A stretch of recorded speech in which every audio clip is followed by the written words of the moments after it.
Alrighty, so today is September 3rd, and the Cliff Notes version of our buoy 10 update today is that there are fish everywhere. In fact, I'm out here right now, just nosed in, just dropped off carcasses from today's trip, and I'm going to do a little tech tip on importance of line angle, what that means for depth. And I'm looking at my fish finder right now, and I have 1, 2, 3, 4, 5, 6, 7 fish on the graph here right now, getting towards high slack. I'm not anywhere special. I just came right out of West Basin and just nosed in right here, just to do this little tech tip here. So what I'm going to do is I'm going to nose up, get the boat all square here, and I'm going to show you what I get asked a lot, the importance of line angle. Are you looking for a 45-degree angle? How deep do you need to fish? Well, there's a bigger question to answer first. Let's get squared up here. Nosed in directly into the current. There we go. Gosh, there's 3 more fish on the graph. Okay. So, line angle.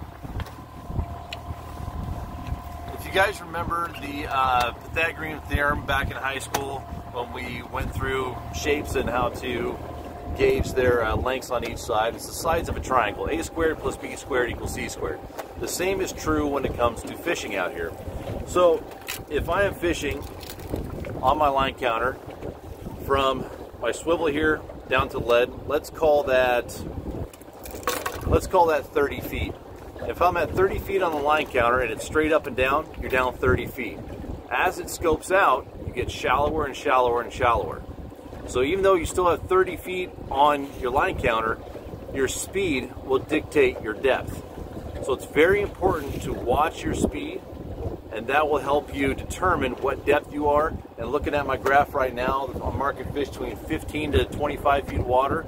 So depending upon the current speed, the boat speed, I could be anywhere from 20 on the line counter to 60 on the line counter. It just depends on line angle. So very, very important. So I'm going to get this some water here and see if I can show that on camera.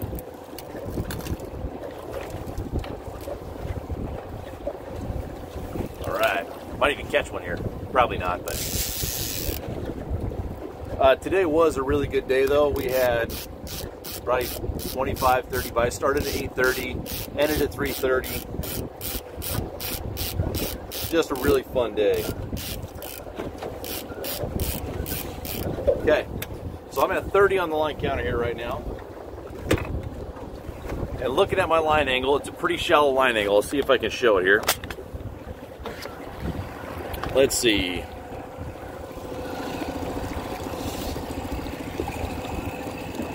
Not entirely sure if you guys can see that there, but it's really shallow. I got just enough scope to get my gear working, and as I speed up,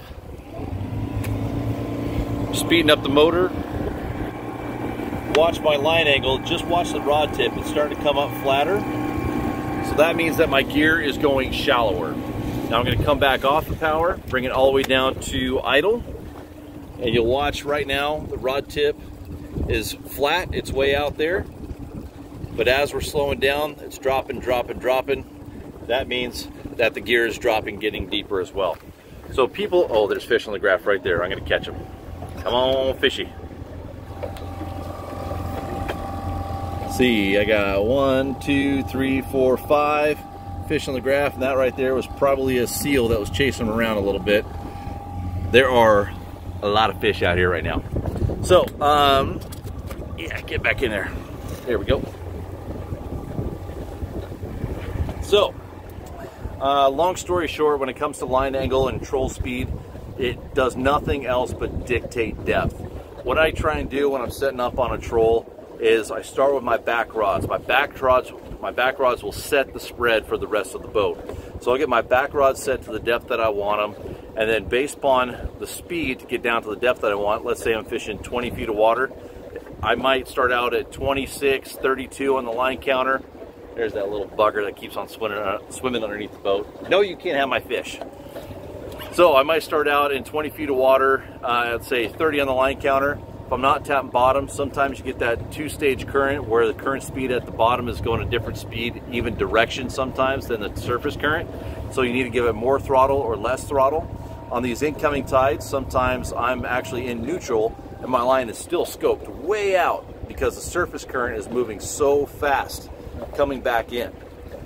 And the current down at depth is not moving hardly at all. So I set my back rods, I figure out what depth I need to be at for them to be close to the bottom, or just to get the right line angle based upon the speed of the boat for the throttle that I'm putting to the kicker. And then I'll set my depths for the rest of the boat going up towards the bow. So very, very important to manage your depth based upon your troll speed. You don't need that 45-degree line angle all the time, especially because we're running 16-ounce leads. It takes a lot of pressure. Your gear will be spinning even at a shallow angle. So get out there, set your spread with one rod, figure out how that one's fishing, get it at the line angle that you like to manage your depth, to know how deep of water you're fishing, to know how deep you're down, your gear is down, so that way you can trust your electronics like what we just saw right there. And sea lines, or excuse me, that harbor seal is just hanging right underneath my boat right now. Little bugger, we lost a lot of fish to harbor seals today. Look at that. He's just swimming underneath the boat, waiting for me to catch one so we can steal it. Dang it. Yeah, it's been really tough down here, those guys. So, but at any rate, hopefully that helps you guys with your line angle and your depth. It's more important to pay attention to your line angle and your troll speed. That will dictate the depth for the rest of the spread in your boat. All right, come on down here. It's hardly anybody down here, but tell you what, action's really, really good. We only kept 5 today, but we probably landed 20 plus fish. This ain't springer fishing. We got a lot of action. Oh, by the way, shameless plug, I just had 2 seats open up for tomorrow. So short notice, probably not gonna happen, but figure I'd at least throw it out there. All right, guys, thanks a lot. We'll see you again tomorrow, hopefully, with another good bite. Here we go, Coho Rodeo.